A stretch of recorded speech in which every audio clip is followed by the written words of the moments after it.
ಐದು ಜ್ಞಾನೇಂದ್ರಿಯಗಳು ಐದು ವಿಷಯಗಳು ಯಾವುವು? ಶಬ್ದ, ಸ್ಪರ್ಶ, ರೂಪ, ರಸ, ಗಂಧ. ಇವು ಇವು ಐದು ಬಿಟ್ಟರೆ ಆರನೇದ್ರಾಗ ಸುಖನೂ ಇಲ್ಲ, ದುಃಖನೂ ಇಲ್ಲ, ಆರನೇದು ವಸ್ತುನೇ ಇಲ್ಲ ಈ ಪ್ರಪಂಚ ಇದರಲ್ಲಿ, ಜಗತ್ತಿನಲ್ಲಿ, ಅಂದರೆ ಈ ವಿಶ್ವದಲ್ಲಿ ಐದು ಬಿಟ್ಟರೆ ಬೇರೆ ಇಲ್ಲ, ಐದು ಬಿಟ್ಟರೆ ಬೇರೆದು ಏನಿಲ್ಲ. ಆದರೆ ಇವತ್ತ ಲಕ್ಷಣ ಹೆಂಗದ ಅಂದರೆ ಶಬ್ದದಿಂದ ಕಿವಿಯಿಂದ, ಸ್ಪರ್ಶ ಶಬ್ದ ಸ್ಪರ್ಶ ಚರ್ಮದಿಂದ, ರೂಪ ಕಣ್ಣಿಂದ, ರಸ ನಾಲಿಗೆಯಿಂದ, ಗಂಧ ಮೂಗಿನಿಂದ. ಇವು ವಿಷಯಗಳ ಲಕ್ಷಣನ ಹೆಂಗೆ, ಧರ್ಮನ ಹೆಂಗದ ಅಂದ್ರೆ ಇವು ಸ್ವತಃ ಏನವಲ್ಲ, ಸುಖ ಸ್ವರೂಪನೂ ಅಲ್ಲ, ದುಃಖ ಸ್ವರೂಪನೂ ಅಲ್ಲ. ಇವತ್ತೊಳಗೆ ಸ್ವತಃ ಸುಖನೂ ಇಲ್ಲ, ದುಃಖನೂ ಇಲ್ಲ ಆ ಇಂದ್ರಿಯಗಳಿಗೆ, ವಿಷಯಗಳಲ್ಲಿ.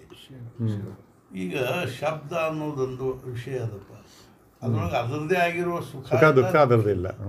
ಅದು ಒಬ್ಬನಿಗೆ ಸುಖಾತ್ಮಕ ಅನ್ನಿಸ್ತದೆ, ಒಬ್ಬನಿಗೆ ದುಃಖಾತ್ಮಕ ಅನ್ನಿಸ್ತದೆ.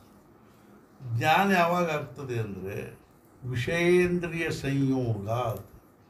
ಇದನ್ನು ವಿಷಯ ಮತ್ತು ಇಂದ್ರಿಯಗಳ ಸಂಯೋಗ ಆದ ಕೂಡಲೇ ಅನುಕೂಲಾತ್ಮಕ ಸಂವೇದನಕ್ಕೆ ಸುಖ ಅಂತಾರೆ, ಪ್ರತಿಕೂಲಾತ್ಮಕ ಸಂವೇದನಕ್ಕೆ ದುಃಖ ಅಂತಾರೆ. ಹೌದಲ್ಲ? ಈಗ ನಾವು ನೀರಾಗ ಕೈ ಹಾಕಿದ್ವಿ, ಭಯಂಕರ ಹೆಸರಿದ್ದು, ಪ್ರತಿಕೂಲಾತ್ಮಕ ಸಂವೇದನೆ ಆಗ್ತಿಲ್ಲ, ಆಗ ನೀರು ದುಃಖಕ್ಕೆ ಕಾರಣ ಆಗ್ತಿಲ್ಲ. ನಮಗೆ ಹಿತ ಆಗುವಷ್ಟ ಇದ್ರ ಆಹಾ ಅಂತೀವಿ, ಸುಖ ಆಯ್ತು. ಅದಲ್ಲ ಒಂದು. ಇದನ್ನು ಭಗವದ್ಗೀತಾದಾಗ ಹೇಳ್ಯಾನ, ಮಾತ್ರ ಸ್ಪರ್ಶಾಸ್ತು ಕೌಂತೇಯ ಶೀತೋಷ್ಣ ಸುಖ ದುಃಖದಾಹ ಆಗಮಾಪಾಯಿನ ಅನಿತ್ಯಾ ತಾನ್ ತಿತಿಕ್ಷತ್ವ ಭಾರತ. ಇವು ಹೆಂಗವ ಅಂದ್ರೆ ಇದ್ರೊಳಗಿನ ಸುಖ ಆಗಲಿ ದುಃಖ ಆಗಲಿ ಒಮ್ಮೆ ಬರ್ತಾವ, ಒಮ್ಮೆ ಹೋಗ್ತಾವ. ಈಗ ಈಗ ಈಗ ಚಳಿಗಾಲದ ಅಂತ ಇಟ್ಕೋ, ಈಗ ನಾವು ಕೂಲರ್ ಹಚ್ತೀವಿನ, ಹೀಟರ್ ಹಚ್ತೀವಿ. ಕೂಲರ್ ಏನದ ನಮಗೆ ಇವಾಗ ದುಃಖಾತ್ಮಕ, ದುಃಖದ ಅನುಭವ ಕೊಡ್ತದೆ. ಹೀಟರು ಸುಖದ ಅನುಭವ. ಅದ ಹೀಟರು ಬ್ಯಾಸಿಗೆ ಒಳಗೆ ಅದು ದುಃಖ ಕೊಡ್ತದೆ, ದುಃಖದ ಅನುಭವ ಕೊಡ್ತದೆ. ಕೂಲರು ಸುಖದ ಅನುಭವ. ಅಂದ ಬಳಕ ವಸ್ತುತಃ ಇದ್ರೊಳಗೆ ಏನಿಲ್ಲ ಅಂದ್ರೆ ಹೀಟ್ನಾಗೂ ಸುಖ ಇಲ್ಲ, ಕೂಲ್ನಾಗೂ ಸುಖ ಇಲ್ಲ, ಅಥವಾ ಅದರೊಳಗೂ ದುಃಖ ಇಲ್ಲ, ಅದರೊಳಗೂ ದುಃಖ ಇಲ್ಲ. ನಮ್ಮ ಸಂವೇದನೆಗಳಿಗೆ ಅನುಸಾರ ನಮ್ಮ ಗಿರೀಶ್ ಒಟ್ಟು ಸಿಹಿ ಸೇರೋದಿಲ್ಲ. ಇದಿಲ್ಲ, ನಮಗೆ ಆಶ್ಚರ್ಯ ಆಗ್ತದೆ ಸಿಹಿ ಹೆಂಗೆ ಸೇರಂಗಿಲ್ಲ ಅಂತ. ನಮಗೆ ಸಿಹಿ ಅಂದ್ರೆ ಎಷ್ಟು ಸೇರ್ತದಂದ್ರೆ ಭಯಂಕರ. ಕಾರಣ ಏನು ಅಂದರೆ ಈ ಸೆನ್ಸಿಟಿವ್ ಇಲ್ಲೇನು ಕೋಶ ಇರ್ತಾವೆ, ಸೆಲ್ಸ್ ಹೇಳ್ತಿಲ್ಲ, ಸೆನ್ಸಿಟಿವ್ ಕೋಶ ಸೆಲ್ಸ್ ಇರ್ತಾವೆ. ಅವು ಏನು ಮಾಡ್ತಾವಂದ್ರೆ ಆ ರಸವನ್ನು ಅವು ಏನು ಮಾಡ್ತವೆ, ಅದರದ್ದು ಏನು ಲಕ್ಷಣ ಅದ ಅನ್ನೋದು ಹೇಳ್ತಾವೆ. ಹೇಳ್ತಿಲ್ಲ, ಇದು ಸಿಹಿ ಅದ, ಇದು ಖಾರ ಅದ, ಇದು ಹುಳಿ ಅದ ಅಂತ ತೋರಿಸ್ತಾವೆ. ತೋರಿಸಿದ ಕೂಡ ಆ ಸಂವೇದನೆ ಏನದ ಪಟ್ನ ಅದೇನು ಹೋಗ್ತದೆ, ಬುದ್ಧಿಗೆ ಹೋಗ್ತದೆ. ಆ ಬುದ್ಧಿ ಏನು ಮಾಡ್ತದ, ಅದಕ್ಕೆ ಪ್ರತಿಕ್ರಿಯೆ ಮಾಡ್ತದೆ. ಇದು ನಮಗೆ ಅನುಕೂಲದ ಅಥವಾ ಇದು ಪ್ರತಿಕೂಲದ ಅಂತ. ಅನುಕೂಲ ಇತ್ತು ಅಂದ್ರೆ ಅದು ತಿಂತೀವಿ, ಪ್ರತಿಕೂಲ ಇತ್ತು ಅಂದ್ರೆ ಬಿಡ್ತೀವಿ. ಹೌದಲ್ಲ? ಇಲ್ಲೇನಾಯಿತು ಅಂದ್ರೆ ಬುದ್ಧಿ ಅದನ್ನು ನಿರ್ಣಯ ಮಾಡ್ತದೆ. ಇದರ ಜೊತೆಗೆ ಇನ್ನೂ ಒಂದು ಮಹತ್ವದ ವಿಷಯ ಏನು ಅಂದರೆ ಮನಸ್ಸು, ಬುದ್ಧಿ, ಚಿತ್ತ, ಅಹಂಕಾರ ನಾಲ್ಕಕ್ಕೂ ಇವು ನಾಲ್ಕು ಏನಲ್ಲ, 4 ಚೇಂಬರ್ ಅಲ್ಲಿವು. ನಮ್ಮಲ್ಲಿ ಅಂತಃಕರಣಗಳಿಗೆ ಹೇಳ್ತಕ್ಕಂಥ ಮನೋವೃತ್ತಿಗಳಂತೇನಿರ್ತಾವಲ್ಲ, ಇವು ಒಂದೊಂದು ಕೆಲವು ವೃತ್ತಿಗಳು ಕೆಲವು ಭಾವಗಳಲ್ಲಿ ಪ್ರತಿಕ್ರಿಯೆ ಮಾಡ್ತವೆ. ಅಂದ್ರೆ ಅವು ಆ ಭಾವದಲ್ಲಿ ಅವು ಏನು ಮಾಡ್ತವೆ ಅಂದರೆ ಅದನ್ನು ವರ್ತನೆ ಮಾಡ್ತವೆ, ಅಥವಾ ಅದನ್ನ ನಮಗೆ ಅನುಭವದಲ್ಲಿ ಕೊಡ್ತವೆ, ಅಥವಾ ಅವುಗಳದ ಲಕ್ಷಣ. ಈ ನಮ್ಮಲ್ಲಿ ಏನದ ಚಿತ್ತ, ಮನಸ್ಸಿನ ಲಕ್ಷಣ ಏನು ಅಂದರೆ ಸಂಕಲ್ಪ ವಿಕಲ್ಪಾತ್ಮಕ ಮನಃ. ನಮ್ಮ ಅಂತಃಕರಣದ ಕೆಲವು ಚಿತ್ತವೃತ್ತಿಗಳೇನು ಅಂದರೆ ಬರೀ ಸಂಕಲ್ಪ ವಿಕಲ್ಪ ಮಾಡ್ತಿರ್ತಾವೆ, ಅದಕ್ಕೆ ನಾವು ಮನಸ್ಸು ಅಂತೀವಿ. ಬುದ್ಧಿ ಲಕ್ಷಣ ಏನು ಅಂದ್ರೆ ಮೊದಲೇದ್ದು ವಿಭಾಜನೆ ಮಾಡೋದು, ಎನಲೈಸ್ ಮಾಡ್ತದೆ. ಇದು ಚಲೋ, ಇದು ಕೆಟ್ಟ, ಇದು ಹಿತದ್ದು, ಇದು ಅಹಿತದ್ದು, ಅಥವಾ ಇದು ಸುಖದ್ದು, ಇದು ದುಃಖದ್ದು, ಇದು ನಿತ್ಯ, ಇದು ಅನಿತ್ಯ, ಶಾಶ್ವತ, ಇದು ಅಶಾಶ್ವತ.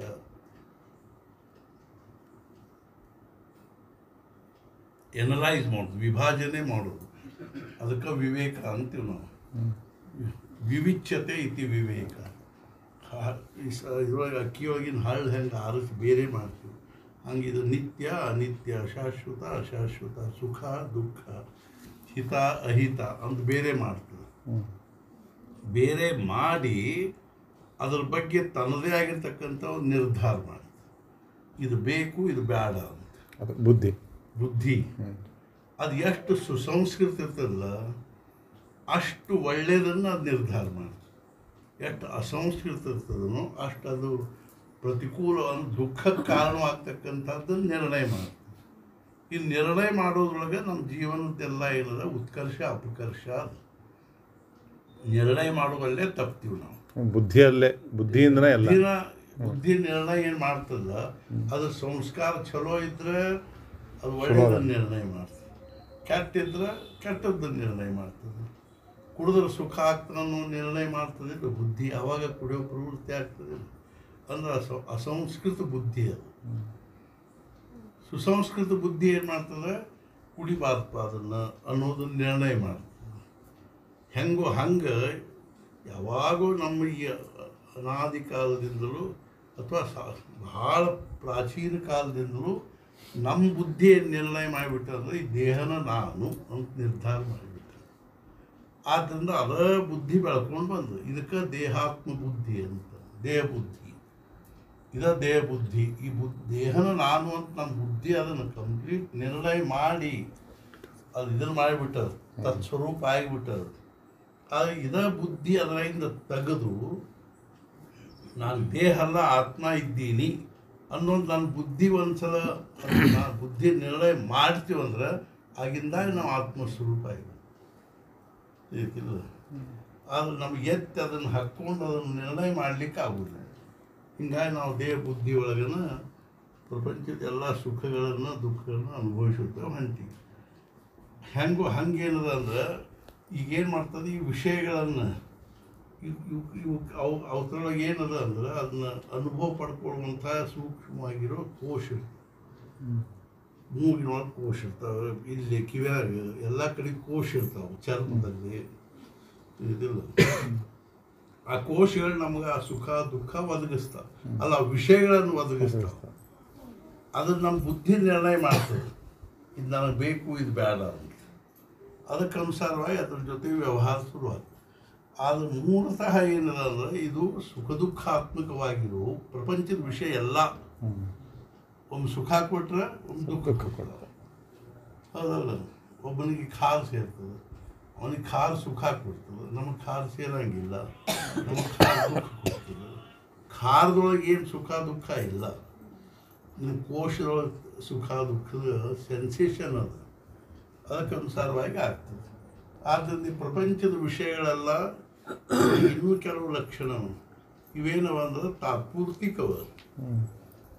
ಮಾತ್ರ ಸ್ಪರ್ಶಾಸ್ತು ಕೌಂತೆಯ ಶೀತ ಉಷ್ಣ ಸುಖ ದುಃಖದ ಆಗಮಾಪಾಯಿನಃ, ಇವು ಬಂದು ಹೋಗ್ತಕ್ಕಂಥವುಗಳು. ಬ್ಯಾಸಿಯೊಳಗೆ ಇದ್ದದ್ದು ಅನುಭವ ಈಗಿಲ್ಲ, ಈಗಿದ್ದದ್ದು ಅನುಭವ ಮತ್ತೊಂದು ಕಾಲದಾಗಿಲ್ಲ. ಆಗಮಾಪಾಯಿನ ಅನಿತ್ಯವ. ಹೆಂಗೆ ಅನಿತ್ಯವ? ಈ ಇಂದ್ರಿಯ ಮತ್ತು ವಿಷಯಗಳ ಸಂಬಂಧ ಇರೋವರೆಗೂ ಅದರಿಂದ ಸುಖ ಅಥವಾ ದುಃಖ ಆಗ್ತದೆ. ಸಂಬಂಧ ತಪ್ತೀವಿ ಅಂದರೆ ಏನಿಲ್ಲ, ನಾವು ನೋಡೋದು ಬಿಟ್ಟಿವಿ ಅಂದರೆ ಏನಿಲ್ಲ, ನೋಡಿದ್ವಿ ಅಂದ್ರೆ ಸುಖ ದುಃಖ. ಅನಿತ್ಯ ಆಗ್ತಿಲ್ಲ, ಅನಿತ್ಯವ. ಬಾಯಾಗ ಒಂದು ಐಸ್ ಕ್ರೀಮ್ ತಿಂದ್ವಿ, ಒಳಗೆ ಹೊಟ್ಟೆಯಾಗ ಹೋತು, ಮುಗೀತು. ಅದು ಆ ನಾಲಿಗೇನು ಸೆನ್ಸೇಷನ್, ಆಮೇಲೆ ಅದರಿಂದ ಏನಿಲ್ಲ. ಆದ್ದರಿಂದ ಅದು ಅನಿತ್ಯವ. ಇವುಗಳ ನಾವು ಆಯುಷ್ಯ ಎಲ್ಲ ಇವುಗಳ ಒಂದು ಅನುಭವದೊಳಗನ ಆಯುಷ್ಯ ಕಳೀಲಿಕ್ಕೆ ಹತ್ತೀವಿ. ಇದರೊಳಗೆ ಇನ್ನೂ ಒಂದು ಸೂಕ್ಷ್ಮ ವಿಚಾರ ಇದೆ, ನಾವು ಈ ಅನುಭವಗಳ ಶ್ರೀಮಂತಿಕೆ ಪಡ್ಕೊಳ್ಳಿಕ್ಕೆ ಪ್ರಯತ್ನ ಮಾಡ್ತೀವಿ. ಈ ಅನುಭವಗಳ ಶ್ರೀಮಂತಿಕೆ, ಕಣ್ಣಿನ ಅನುಭವದ ಶ್ರೀಮಂತಿಕೆ, ನಾವು ಅಂಥ ಅದನ್ನು ನೋಡಿ, ನಾ ಇದನ್ನು ನೋಡಿ, ನಾ ಪ್ಯಾರಿಸ್ ನೋಡಿ, ನಾ ಲಂಡನ್ ನೋಡಿ, ನಾ ಜವಾಹರ್ಲಾಲ್ ನಾನು ನೋಡೀನಿ ಅಂತ ಹೇಳ್ತೀನಿ, ಜವಾಹರ್ಲಾಲ್ ನೆಹರು ನೋಡೀನಿ ಇಲ್ಲ. ಹಿಂಗೆ ಇದಕ್ಕೆ ಅನುಭವದ ಶ್ರೀಮಂತಿಕೆ, ಕಣ್ಣಿನ ಅನುಭವದ ಶ್ರೀಮಂತಿಕೆ. ಕಿವಿಯ ಅನುಭವದ ಶ್ರೀಮಂತಿಕೆ ಏನು? ನಾನು ಮಾಧವ್ ಇವಂದು ಯಾರು ಭೀಮಸೇನ್ ಜೋಶಿ ಸಂಗೀತ ಕೇಳಿ ಹಾಡ ಕೇಳಿ ಲತಾ ಮಂಗೇಶ್ಕರ್ ಹಾಡ ಕೇಳಿ ಅದನ್ನು ಅವ್ರ ಭಾಷಣ ಕೇಳಿ ಇವ್ರ ಭಾಷಣ ಇದು ಕಿವಿಯ ಅನುಭವದ ಶ್ರೀಮಂತಿಕೆ, ಮೂಗಿನ ಅನುಭವದ ಶ್ರೀಮಂತಿಕೆ. ನಾ ನೋಡಿ ನೋಡಿ ನಾಲಿಗೆ ಅನುಭವದ ಶ್ರೀಮಂತಿಕೆ. ನಾ ಅದನ್ನು ತಿಂದೀನಿ, ನಾ ಇದನ್ನು ತಿಂದೀನಿ. ಇವೆಲ್ಲ ಶ್ರೀಮಂತಿಕೆ ಏನದಲ್ಲ, ಇವೇನವನ ಇವು ನಮಗೆ ಸಮಾಧಾನ ಕೊಡುವಂಥ ಶ್ರೀಮಂತಿಕೆ ಅಲ್ಲ. ಇವು ಸಹಿತ ಏನವ ಅಂದ್ರೆ ಬರ್ತಾವ ಆಗ್ತಾವ, ಖರೆ ನಮಗೆ ಅದ್ರ ಸ್ಯಾಟಿಸ್ಫ್ಯಾಕ್ಷನ್ ಇಲ್ಲ. ಈ ದೃಷ್ಟಿಯಿಂದನೂ ಇವುಗಳಲ್ಲಿ ಏನಿಲ್ಲ ಅಂದ್ರೆ ಇದು ಇಲ್ಲ, ತೃಪ್ತಿ ಇಲ್ಲ ನಮಗೆ. ಈ ಅನುಭವದ ಶ್ರೀಮಂತಿಕೆಯಲ್ಲಿ ನಾವು ಹಂಗಾದ್ರೆ ಕೊನೆಗೆ ಏನಪ್ಪ, ಇವು ಸುಖ ದುಃಖ ಕೊಡ್ತವೆ, ಸಮಾಧಾನ ಕೊಡುವುದಿಲ್ಲ. ಇಂಥದ್ದು ಯಾವುದಾದ್ರೂ ಒಂದು ವಸ್ತು ಅದ ಏನು ವಿಶ್ವದಲ್ಲಿ, ಅದು 24 ತಾಸು 12 ತಿಂಗಳು 24x7 ಸುಖ ಕೊಡುವಂಥದ್ದು, ಆನಂದ ಕೊಡುವಂಥದ್ದು ಅಂಥದ್ದು ಒಂದು ಯಾವುದಾದ್ರು ಅದ. ಈ 5 ಮಹಾಭೂತಗಳ ಹೊರತಾಗಿ ಅದ ಅಂತ. ಅದು ಯಾವುದು ಅಂದ್ರೆ ಆತ್ಮ, ಬ್ರಹ್ಮ, ಭಗವಂತ. ಮತ್ತು ಅದರ ಅನುಭವ ಅದರಲ್ಲಿ ಆಗ್ತದೆ. ತತ್ರ ಮನಯೇವ ಕರಣಂ, ಮನಸ್ಸಿನಿಂದನೇ ಆಗೋದು, ಇಂದ್ರಿಯಗಳಿಂದ ಆಗೋದು. ನೀವು ನೋಡಿದ್ದೇನಲ್ಲ ಅಂದ್ರೆ ದೇವರಲ್ಲ. ಅಲ್ಲಿ ಯಾಜ್ಞವಲ್ಕ್ಯರು ಜನಕರಾಜ ಹೇಳ್ತಾರೆ, ಇವರು ಹೇಳ್ತಾರೆ ಋಷಿಗಳಿಗೆ, ಯಚ್ಚಕ್ಷುಷಾನ ಪಶ್ಯತಿ ಏನ ಚಕ್ಷುಗುಂಷಿ ಪಶ್ಯತಿ ತದೇವ ಬ್ರಹ್ಮತ್ವಂ ವಿದ್ಧಿ ನೇದಂ ಯದಿದ ಉಪಾಸ. ಯಾವುದನ್ನು ನೀನು ಕಣ್ಣುಗಳಿಂದ ನೋಡ್ಲಿಕ್ಕೆ ಹತ್ತೀಯೋ, ಆ ಕಣ್ಣುಗಳಿಗೆ ಯಾವುದು ನೋಡುವಂಥ ಶಕ್ತಿ ಕೊಡ್ತದನು ಅದನ್ನು ನೀನು ಬ್ರಹ್ಮ ಅಂತ ತಿಳ್ಕೊ. ಯಾವುದನ್ನು ನೀನು ಕಣ್ಣುಗಳಿಂದ ನೋಡ್ಲಿಕ್ಕೆ ಹತ್ತೀಯೋ ಅದು ಬ್ರಹ್ಮ ಅಲ್ಲ. ತಿಳಿತಲ್ಲ, ಯಶ್ರೋತ್ರೇನ ನ ಶೃಣೋತಿ ಯಶ್ರೋತ್ರ ಮಿದಗ್ಂಶು ತದೇವ ಬ್ರಹ್ಮತ್ವಂ ವಿದ್ಧಿ ನೇದಂ ಯದಿದಂ ಉಪಾಸ. ಯಾವುದನ್ನು ನೀನು ಕಿವಿಗಳಿಂದ ಕೇಳಲಿಕ್ಕೆ ಹತ್ತೀಯೋ ಅದು ಬ್ರಹ್ಮ ಅಲ್ಲ. ಯಾವುದು ನಿನ್ನ ಕಿವಿಗಳಿಗೆ ಕೇಳುವಂಥ ಶಕ್ತಿ ಕೊಡ್ತದನೋ ಅದು ಬ್ರಹ್ಮ. ಹಂಗೆ ಎಲ್ಲರೂ ಏನದ, ನಾವು ಏನು ನೋಡ್ಲಿಕ್ಕತ್ತೀವಿ, ಕೇಳಲಿಕ್ಕತ್ತೀವಿ, ತಿನ್ಲಿಕ್ಕತ್ತೀವಿ, ಮೂಸ್ ನೋಡ್ಲಿಕ್ಕೆ, ಅವೆಲ್ಲ ಏನಲ್ಲ ಅಂದ್ರೆ ಪರಮಾತ್ಮ ಸ್ವರೂಪ ಅಲ್ಲವು. ಆದ್ರೆ ಮಹಾರಾಜ ಹೇಳಿದ್ರು, ಒಂದು ನಾಮ ಬಿಟ್ಟು ಉಳಿದದ್ದೆಲ್ಲ ವಿಷಯ ಅಂತ. ಇದಿಲ್ಲ, ಈಗ ನಾ ಹೇಳೋದು ವಿಷಯನ ಇದು, ನಾಮ ಬಿಟ್ಟು ಎಲ್ಲ ಉಪದ್ವ್ಯಾಪ ತಿಳ್ಕೊಳ್ತ. ಆದರೂ ಈ ಉಪದ್ವ್ಯಾಪದ ಏನದಲ್ಲ ನನಗೆ ಹಿತದ್ದಿದ್ದು, ಅದಕ್ಕೆ ಹೇಳಿಕತ್ತೀನಿ. ಆಮೇಲೆ ಆದ್ದರಿಂದ ಹಂಗಾರೆ ಮತ್ತು ಇನ್ನೂ ಒಂದು ಹೇಳ್ತೀನಿ, ಏನೇನು ಕನೆಕ್ಷನ್ ಆದಾಗ ನಮಗೆ ಅದರದ್ದು ಅನುಭವ ಜ್ಞಾನ ಆಗ್ತದೆ. ಏನಾಗಬೇಕು, ಇಂದ್ರಿಯಾಣಿ ವಿಷಯಾಣಿ ಇಂದ್ರಿಯೇಭ್ಯ ಇಂದ್ರಿಯಾಣಿ ಮನಃ ಆತ್ಮನಃ ಸಂಯುಜ್ಯತೆ ತದಾ ಜ್ಞಾನಂ ಸಂಭವತಿ ಅಂತ. ಮೊದಲನೇದಾಗಿ ನಾವು ಇಂದ್ರಿಯ ಮತ್ತು ವಿಷಯಗಳ ಸಂಬಂಧ ಬರಬೇಕು, ಕಣ್ಣು ಮತ್ತು ಆ ವಸ್ತು. ಎರಡನೇದು ನಾವು ಆ ಕಣ್ಣು ಮತ್ತು ಮನಸ್ಸಿನ ಸಂಬಂಧ ಬರಬೇಕು. ಆ ಮನಸ್ಸು ಮತ್ತು ಆತ್ಮನ ಸಂಬಂಧ, ಇವು 4 ಸಂಬಂಧಗಳು ಹೊಂದಿದಾಗ ನಿಮ್ಗೆ ಆ ವಸ್ತುವಿನ ಜ್ಞಾನ. ಉದಾಹರಣೆ ಹೇಳ್ತೀನಿ. ಈಗ ನೀವು ಒಂದು ಇಬ್ಬರು 3-4 ಮಂದಿ ಮಾತಾಡ್ಕೊತ ನಿಂದಿರ್ತೀರಿ. ಹಿಂದಿಂದ ಒಬ್ಬರು ಬರ್ತಾರೆ, ನಮ್ಮ ಹುಡುಗ ಹೋದೇನ್ರಿ ಇತ್ತು, ನೋಡ್ಲಿ ಬಿಡ್ರಿ ಅಂತ ನೋಡಿರ್ತೀವಿ. ನಮ್ಮ ಮನಸ್ಸು ಮತ್ತು ಇಂದ್ರಿಯದ ಸಂಬಂಧ ನೋಡಿದರೂ ನಮಗೆ ಲಕ್ಷ್ಯ ಇಲ್ಲ. ಒಂದಾತು ಅಂದ ಬಳಕ ಏನಾಗಬೇಕಾಯ್ತು, ಮನಸ್ಸಿನ ಸಂಬಂಧ ಬರಬೇಕಿಲ್ಲ ಇಂದ್ರಿಯಗಳಿಗೆ.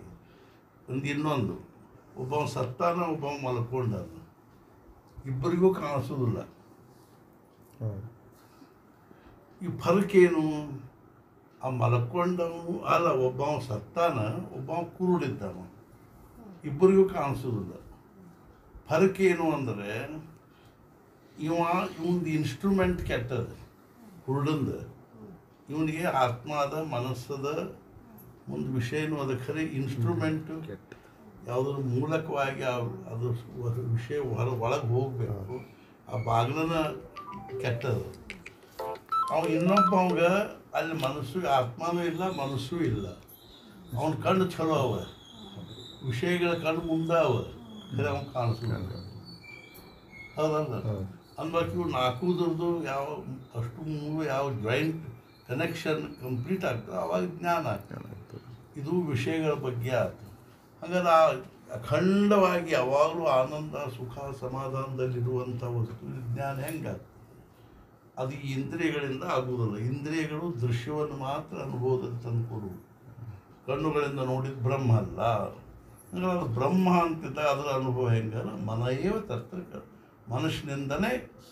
ಹಂಗಂದ್ರೆ ಈಗಿನ ಮನಸ್ಸಲ್ಲಿ ಯಾಕೆ ಆಗೋದಿಲ್ಲ?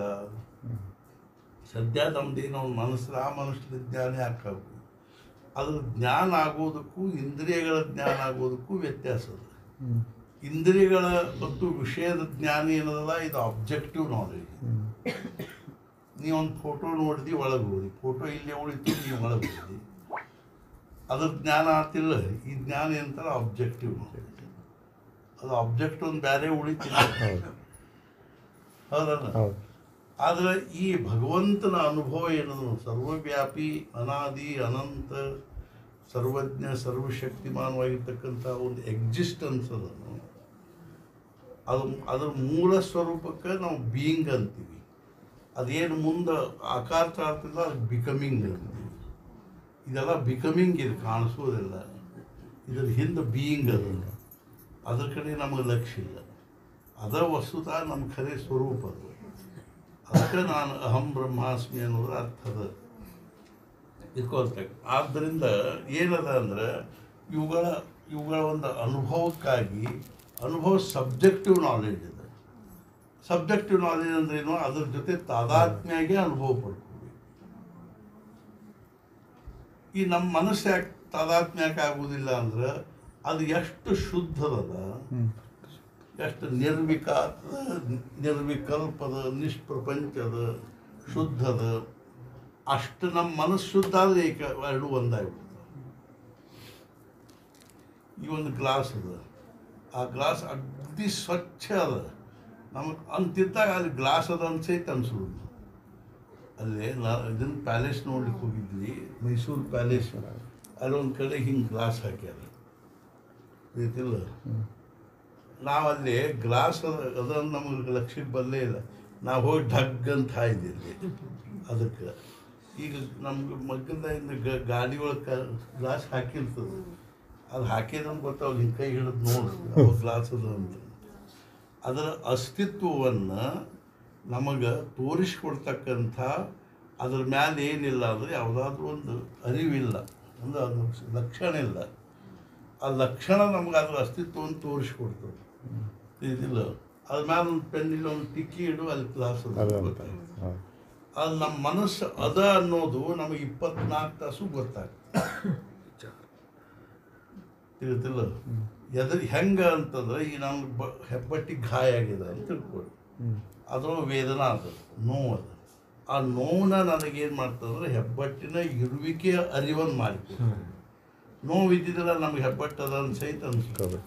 ಹಂಗೆ ಮನಸ್ಸು ಅದ ಅನ್ನೋದಕ್ಕೆ ಎದ್ರ ಮೇಲೆ ತಿಳ್ಕೋಬೇಕು. ನಿಮಗೇನಾದ್ರು ಸುಖ ಆದರೂ ಮನಸ್ಸದ, ದುಃಖ ಆದರೂ ಮನಸ್ಸದ, ಹೌದಲ್ಲ? ಆದ್ದರಿಂದ ಶಂಕರಾಚಾರ್ಯ ಬರೀತಾರೆ ಸುಖಮಪಿ ದುಃಖ ಏವ, ಸುಖಾನು ದುಃಖನ ಅದು. ಯಾಕಂದ್ರೆ ನಿಮ್ಮ ಮನಸ್ಸಿನ ಅಸ್ತಿತ್ವವನ್ನು ನಿಮಗೆ ಅನುಭವ ತಂದು ಕೊಡ್ತದೆ. ಮನಸ್ಸಿನ ಅಸ್ತಿತ್ವ ಯಾವುದರಿಂದ ನಿಮ್ಮ ಅನುಭವ ಬರ್ತದೋ ಅದೆಲ್ಲ ದುಃಖ. ಇದಿಲ್ಲ ಅದನ್ನು ನಾವು ಸುಖ ಅಂತ ತಿಳ್ಕೋತೀವಿ, ಆದರೆ ಅದೇನಲ್ಲ ಅಂದರೆ ಖರೆ ಸುಖದ ಲಕ್ಷಣ ಅಲ್ಲ. ಆ ಸುಖ ಅನ್ನೋದು ಸುಖ ದುಃಖಾತೀತ ಆಗಬೇಕು.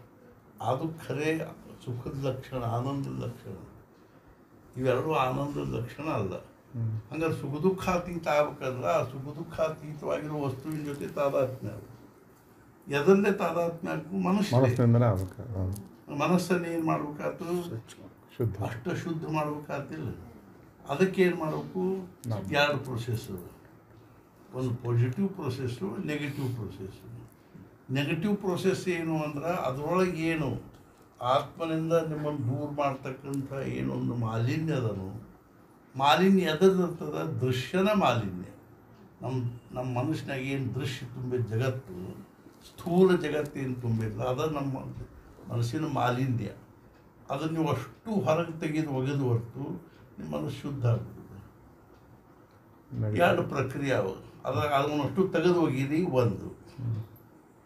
ಅದು ಇದು ನಾನಲ್ಲ, ಇದು ನಾನಲ್ಲ, ಇದು ನನಗೆ ಬೇಕಾಗಿಲ್ಲ, ಇದನ್ನ ತೆಕ್ಕೋತ ಹೋಗ್ಬೇಕು. ಇದಕ್ಕೆ ಜ್ಞಾನ ಮಾರ್ಗ ಅಂತ, ಅದು ನಮಗೆ ಶಕ್ಕಿಲ್ಲ. ಇನ್ನೊಂದು ಯಾವುದು ಭಕ್ತಿ ಮಾರ್ಗ, ಅದರೊಳಗೇನು ಪಾಸಿಟಿವ್ ಪ್ರೊಸೆಸ್ ಹಾಕ್ಕೋತ ಹೋಗ್ಬೇಕಲ್ಲ. ಎಂಥ ವಸ್ತು ಹಾಕ್ಕೋತ ಹೋಗ್ಬೇಕು, ಆ ಏನು ಸ್ವಚ್ಛ ಪರಮಾತ್ಮ ಸ್ವರೂಪನೋ ಅದಕ್ಕಿಂತಲೂ ಬ್ಯಾರೆ ಅಲ್ಲದೇ ಇರೋ. ಈ ಸದ್ಯ ನಮ್ಮ ಮಹಾರಾಜರು ಒಂದು ವಾಕ್ಯದ ಹೆಬ್ಬಳ್ಳಿಯಾಗ ಇದೆಲ್ಲ ಭಗವಂತನ ಅಸ್ತಿತ್ವದ, ಭಗವಂತನ ಇರುವಿಕೆಯ ಚಿಹ್ನವನ್ನು ದೃಶ್ಯದಲ್ಲಿ ತೋರಿಸುವಂಥ ಇದು ಚಿಹ್ನೆ ಯಾವ, ಭಗವಂತನ ಅಸ್ತಿತ್ವವನ್ನು ದೃಶ್ಯದಲ್ಲಿ ತೋರಿಸುವಂಥ ಚಿಹ್ನೆ ಯಾವುದು, ನಾಮ. ಅದೊಂದು ಸಿಂಬಾಲ್ ನಮಗೆ. ಅದು ನಮಗೆ ದೃಶ್ಯದಲ್ಲಿ ಬಂದು ನಮ್ಮ ಬಾಯಿ ತನಕ ಬಂದು ಭಗವಂತನವರೆಗೂ ಇರ್ತಕ್ಕಂಥದ್ದೊಂದು ಸಿಂಬಾಲ್ ಅದು. ಅದು ನಾಮ ಅನ್ನೋದು ಅವನ ಅವಿಭಾಜ್ಯ ಘಟಕ ಇದ್ದಲ್ಲಿ. ಅದನ್ನು ನಾವು ತುಂಬ್ಕೋತ ಹೋದ್ವಿ.